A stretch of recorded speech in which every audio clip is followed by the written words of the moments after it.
Welcome aboard the Culture Station. My name is Vince. Let's see what we find out there today.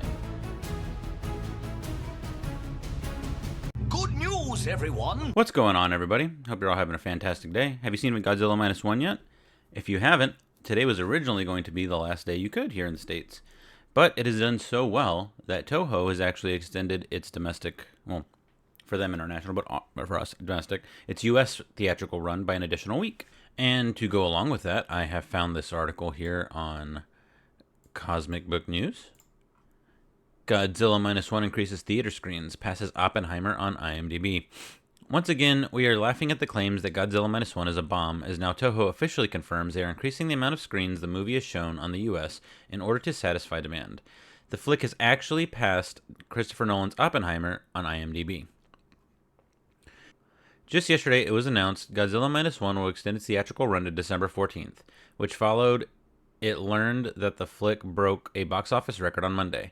Godzilla Minus One is the first non-English language live action in 19 years to top the box office. It also nearly did so on Tuesday, but it was beat out by The Hunger Games by less than $300,000, where it's worth mentioning...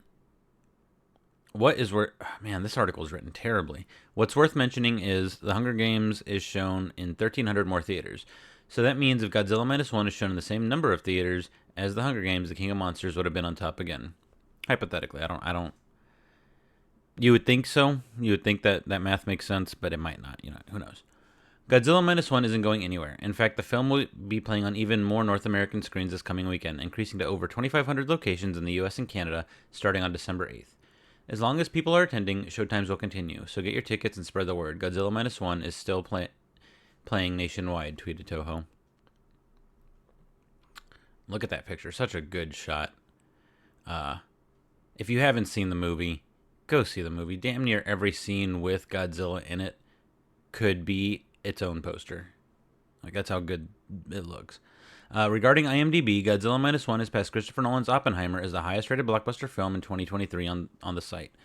Godzilla Minus One is rated 8.5 to Nolan's 8.4. I think I should say to Oppenheimer's 8.4. Again, this article is not written very well, but the point that they're making still stands. And I do believe Godzilla is better than Oppenheimer, having seen both.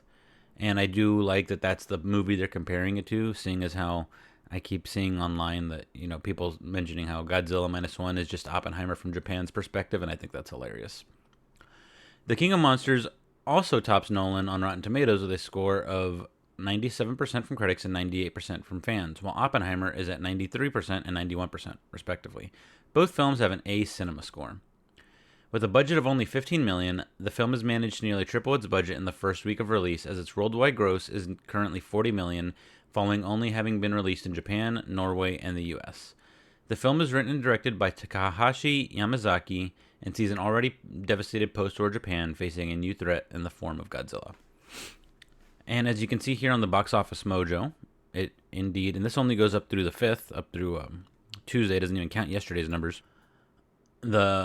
Right here, almost 41 million on a budget of 15.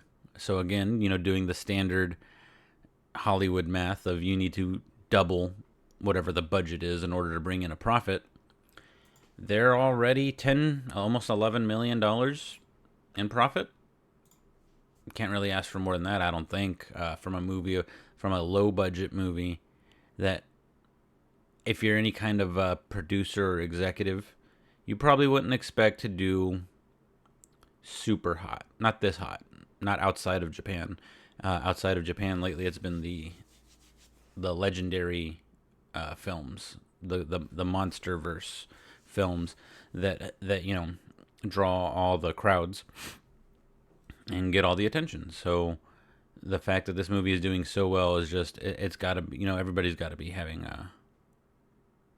it's a pleasant surprise. It's a pleasant surprise for those producers and for those financiers and those many men who are behind this one.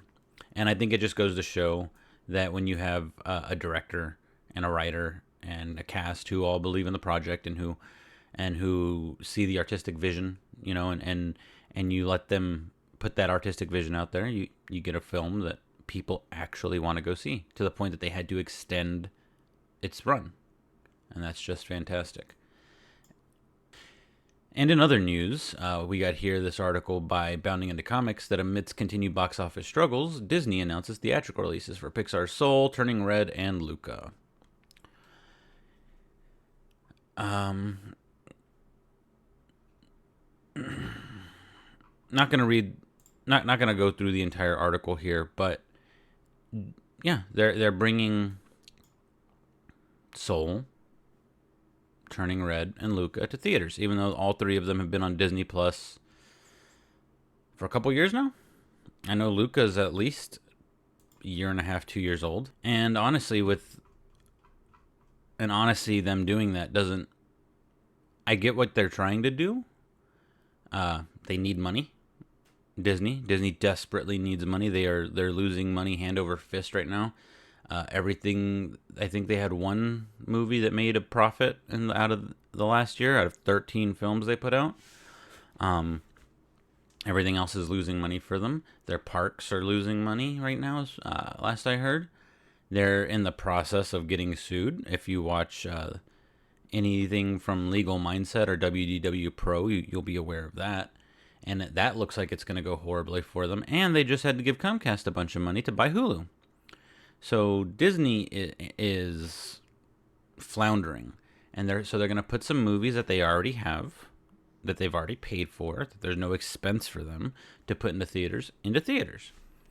And I don't think this is going to do for them what they think it will. I think best case scenario, they bring in a few short-term dollars, and it also absolutely wrecks any future excuse they have about how the pandemic, the COVID, the whatever, people's viewing habits have changed.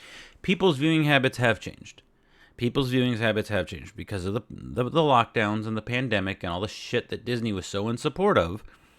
People have stopped being willing to go and waste their money on crappy movies at the theater. That's the way our viewing habits have changed. But I believe Godzilla Minus One shows that if you put out a good movie, it'll get good word of mouth, and people will go see it. People still want to be entertained. And not only do people still want to be entertained, but people want an escape from this world we live in right now where everything's crappy, right? And so what better way than to go see a movie? And what better movie to go see 10 years ago than a Disney movie, right? Because it would always be uplifting, and it would be good for the whole family could enjoy it. You never had to worry about where they're going to put a message in it that you didn't want your kids to know. But now one of these movies they're putting back into theaters is Turning Red, which is has a scene going over a girl getting her first period. That's cool. That's what I want to take my, 7, 8-year-old kid to go see. Those are questions I want to have to answer, that I want Disney to have forced upon me, So, like I said, best case scenario, they're going to get a few short-term bucks, and it's going to ruin any excuse they have going forward. But I think, honestly, these movies aren't going to make much money. I don't think very many people are going to go spend money to go see in theaters movies that they already saw at home on Disney Plus, and that they could have bought on DVD a year ago. I think this is going to blow up in Disney's face even harder. I think right now we are literally watching Disney take its last final breaths. I think it is, the downward spiral is unstoppable at this point for the company. I think it's going to crash and burn. Disney just is celebrating their 100 years. I would be surprised if they make it to 105. Yeah, I'll go ahead and place that bet. I would not be surprised if in 5 years the Walt Disney Company is completely broken up, has sold off all of its major assets, and is just a name that somebody else uses to market shit. Which I don't know why they would, but that's another thing.